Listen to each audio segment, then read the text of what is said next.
최근 중국에서 1대1로 사업으로 여러 나라에 투자해 많은 국가를 먹여 살리고 있다는 보도가 났는데요. 다만 사업 과정 중 투자한 비용은 천문학적인데 돌아오는 건 멸시와 차별뿐이라며 불만이 나오고 있습니다. 일각에서는 140조가량의 손해까지 났는데 왜 이런 결과가 나왔냐며 의문을 제기하고 있는데요. 한번 자세히 알아보겠습니다. 현재 엔데믹이 코앞으로 다가온 가운데 전 세계 많은 이들이 해외여행을 준비하고 있습니다. 전 세계가 관광산업의 부활을 위해 힘쓰고 있는 지금 유독 중국인들을 반기지 않는 모습이 현지에 전해지면서 여행을 가면 안 되는 거 아니냐는 우려의 목소리까지 나오고 있는데요. 중국은 팬데믹 동안 경기 침체에 빠진 많은 국가에 투자를 진행해왔고 중국 언론에서는 중국이 투자해서 나라를 살리고 경제 기지를 확충했다는 식으로 보도가 되어 중국인들은 당연히 해외에서 한국만큼 대우받으리라 생각했습니다. 그런데 막상 나가보니 대우는 고사하고 입국 심사부터 중국인들은 온갖 차별을 받고 있고 한국에 대해서는 거의 현지인급의 파격적인 입국 정책을 실시하고 있었으며 이에 대해서 불만을 쏟아내고 있는 상황입니다. 먼저 이러한 현상이 심화된 이유로 중국이 먼저 온갖 차별을 다 해놓고 대우를 바란다는 게 문제라는 얘기가 있습니다. 현재 중국의 최후 방국은 러시아죠. 실제 중국에서는 한국 유학생들을 2년간 입국 금지시키는 정책을 유지했었습니다. 엔데믹이 도래하는 현재 이전부터 외국인 유학생이 중국에서 수업을 받으려면 비자 문제가 발목을 잡았었는데 이전보다 몇 배는 더 복잡한 비자 심사와 관련 서류를 받아야 하는데요. 정작 러시아 학생들은 중국에 입국하는 절차를 유지하고 신입생까지 받는 모습을 보이며 차별적이라는 비판을 받았습니다. 일부 한국 유학생들은 학교에 등록되어 있음에도 현지에서 직접 배우고 경험하는 유학에 이점이 없다며 학업을 포기하는 사례도 생겼는데요. 졸업은 하겠다며 중국에 거주하던 유학생들마저 학교 문턱도 못 밟고 온라인 수업을 받아야 했습니다. 모든 학교가 그렇듯 실험을 비롯해 프로젝트 작품과 개발에 있어 반드시 오프라인으로 수업을 해야 하는 경우가 있는데 중국 당국은 외국인들의 코로나가 심각하다며 학교를 폐쇄하는 경우가 많았습니다. 하지만 그 기간 동안 중국 학생들을 비롯 러시아 학생들은 아무렇지 않게 등교하고 오프라인 수업을 받아온 것이죠. 이는 러시아에 있는 중국 유학생 또한 마찬가지였습니다.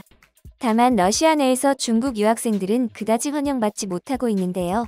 그 이유는 최근 러시아 사태로 인해 중국 유학생이 대거 부동산을 구매하는 상황이 있었기 때문입니다. 우러 전쟁 초반에 루블이 폭락했었는데 중국인들이 수익을 노리고 대거 몰려들었고 그들이 부동산을 전부 매입해버렸는데요. 특히 소비 활동에 제한이 없다시피 한 유학생의 신분으로 들어와 환율 차익으로 집을 저렴하게 샀고 이는 중국 내에서 노다지라며 소문이 나기도 했습니다. 하지만 루블은 얼마 지나지 않아 빠르게 치솟았고 부동산을 구매한 중국인들은 2배가 넘는 시세 차익을 거뒀다고 자랑하는 글을 SNS에서 쉽게 찾아볼 수 있었습니다. 이러한 현상은 당연스럽게도 집값을 비롯한 주거 비용이 천정부지로 상승하게 됩니다. 특히 세계 어디에도 중국인이 있다는 말처럼 이들의 행패로 피해를 본 나라가 한둘이 아닌데요. 그러다 보니 국제사회 관점에서 중국은 최후방국이지만 실제는 바퀴벌레 보듯이 본다고 합니다. 러시아의 분노는 결국 정말 공부를 하러 온 유학생에게 돌아갔는데요. 한 중국 유학생은 러시아에 도착하자마자 이유 없이 두들겨 맞았다고 하는데요. 내용을 보면 중러 국가 관계가 그렇게 좋아서 환영받을 줄 알았는데 그냥 얻어맞았습니다. 미국, 유럽은 위선이라도 웃으면서 반겨줬는데 러시아는 그냥 중국인이라고 알바 하나 구할 수가 없었습니다. 라며 울분을 토하기도 했습니다. 반면 비호국인 한국에 대해서는 여전히 무비자 입국을 시행하고 있다는 사실이 밝혀졌는데요. 비호호 국가가 러시아에 무비자로 들어갈 수 있는 경우는 사실상 없다시피 하고 특히 서방 국가의 외교관조차 비자 없이 러시아 입국이 어려운 상황에 유독 한국에 대해서는 무비자 정책을 유지하면서 한국인을 환영하는 듯한 모습을 보이고 있습니다. 또한 삼성전자와 현대가 빨리 돌아오길 바라고 있는데요. 러시아 언론에서는 오는 10월 삼성이 복귀해서 시장 점유율을 되찾아야 한다고 강조하고 있습니다. 러시아 사태 이후 많은 해외 기업들이 러시아에서 철수했으며 그 자리는 중국이 사실상 독점하고 있는 상황인데요. 지난 7월 중국 브랜드의 러시아 매출이 전년 대비 2~3배가량 증가했다고 합니다. 그런데 막상 중국이 러시아 시장의 주도권을 잡았지만 탐탁지 않은 성능과 안드로이드 계열 스마트폰에서 뺄 수 없는 구글에 대한 최적화가 거의 이뤄지지 않아 불만이 극에 달한 것으로 보입니다. 그리고 닛산, 폭스바겐 등 러시아가 핵이란 카드를 꺼내들면서 해외 자동차 업체는 현재 중국과 현대밖에 남아있지 않은 상황인데요. 한국은 러시아에 계속 장비를 공급할 것이란 기사가 나오고 있는 걸 봐선 저렴한 가격에도 불구하고 중국의 메리트를 느끼지 못하고 있는 것으로 보입니다. 이와 비슷한 사례로 체코가 있는데요. 중국에게 있어 체코는 대외 정책인 1대1로의 핵심 경로로 아주 중요한 국가입니다. 2016년 시진핑 주석이 1대1로 기념으로 체코에 방문했었고 프라하 열쇠를 받기도 했었죠. 당시 무역, 투자, 항공, 금융 분야의 협력 방안을 논의하며 양국 수도가 자매 도시 결연을 맺기도 했습니다. 대부분 1대1로에 참여한 나라들이 그렇듯 2016년 체코는 중국과의 무역으로 한 해 약 100억 달러의 무역 적자를 보게 되었는데요. 수출 침체와 독일 의존도를 줄이기 위해 시작한 1대1로가 더 큰 손해로 돌아온 것입니다. 이를 계기로 프라하 베이징 자매 결연을 파기했습니다. 체코는 중국에서 가장 중요한 개념인 하나의 중국을 거부하고 반중 분위기로 돌아섰는데요. 이후 대만의 타이페이와 도시 자매 결연을 맺었습니다. 이것은 대만을 하나의 나라로 인정한다는 뜻으로 화가 난 중국은 상하이 프라하 노선을 중단시키며 관광객을 보내지 않겠다고 엄포를 놨습니다. 반면 유럽에 속한 국가도 아닌 한국인들은 체코에 입국할 때부터 한국인만 들어가는 전용 게이트로 입국하며 입국 심사가 10초도 안 걸리는 상황이 나오고 공항엔 한글 안내판이 가득했는데요. 특히 체코에 입국하려던 중국인들은 한국인만 입국하는 게이트를 이용하려다 저지를 당하는 등 1대1로를 해준 것은 중국인데 왜 한국만 대우를 받느냐며 불평을 하는 상황입니다. 그리고 최근 영국에서 들려온 소식에 의하면 한국인들이 비행기를 내려서부터 입국 심사까지 아예 다른 라인으로 걸어가는 새로운 방식이 도입되었다고 하는데요. 영국에서는 인천공항처럼 이 게이트가 있어 유럽연합을 비롯한 유럽 경제 지역 그리고 한국을 포함한 7개국을 대상으로 입국 심사가 간소화되어 있습니다.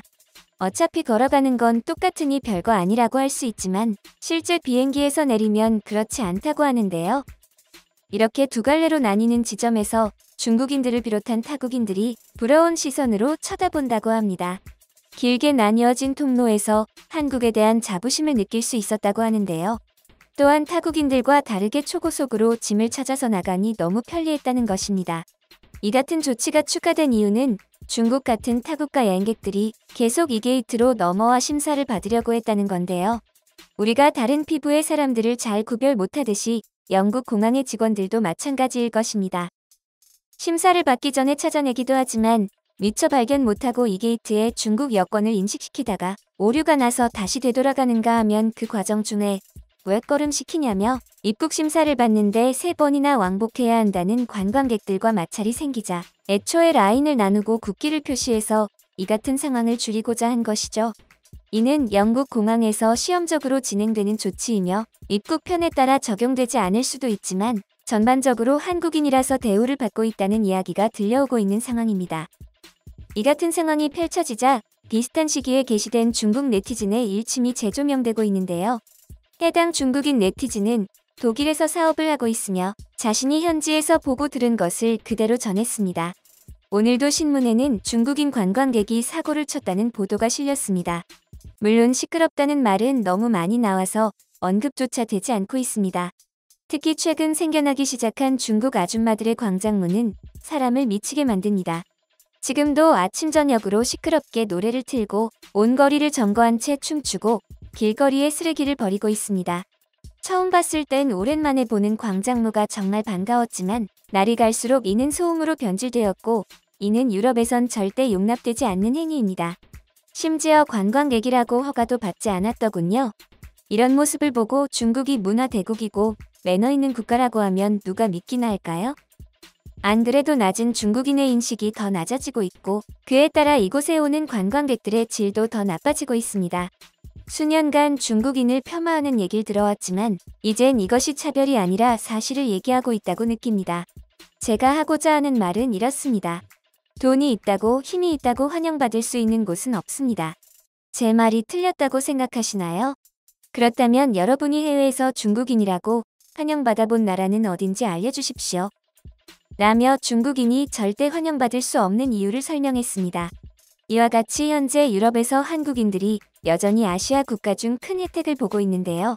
일부 국가에서는 이를 못마땅하게 보고 있는 것 또한 사실입니다.